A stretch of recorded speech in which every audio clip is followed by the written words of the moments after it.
o onima koji su opljačkali ratnu odštetu. Milan Stojadinović brzo se svrstao među najbogatije Srbe.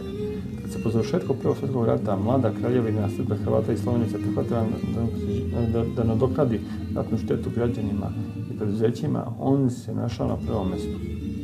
Bio je ministar financija. Godine 1923. pošto država nije imala para da isplati svu procenjenu štetu, podelila je obveznice. Njih se saopšteno je isplaćivati u skladu sa prilivom novca od uplata iz poražene Nemačke. Narod ni onda nije imao veliko poverenje u državu i njene hartije, a nije bio ni vičan bezanskim poslovima, pa je situacija bila idealna za operaciju koju će Stojadinović smisliti.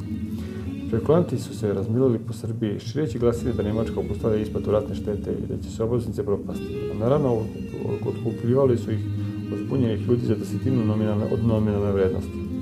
A kada je većina obveznica prešla u ruke kruga oko Stojadinovića, on je 1925. godine kao ministar financija odlučio da država počne da ih isplaćuje, što je odjednom podiglo vrednost 15 puta.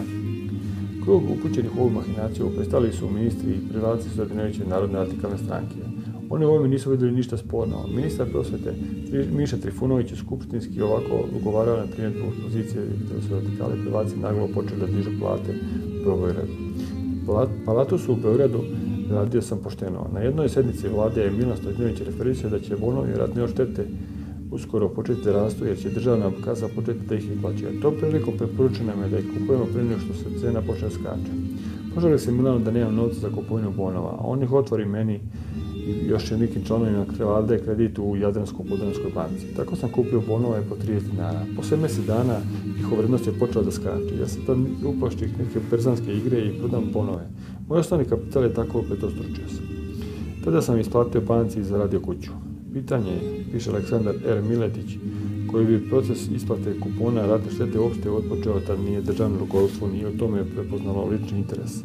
U uslovima sveopšte korupcionaške atmosfere u krugu vlasti Narodne radikalne stranke u Kraljevini Srba, Hrvata i Slovenaca ne iznenađuje činjenica da je zloupotrebu u poslu državnih obveznica o ratne štete počinio ministar financija u čijem se delokrugu nalazio stradanje i staranje za narod i nadzor nad ovim hartijama od vrednosti.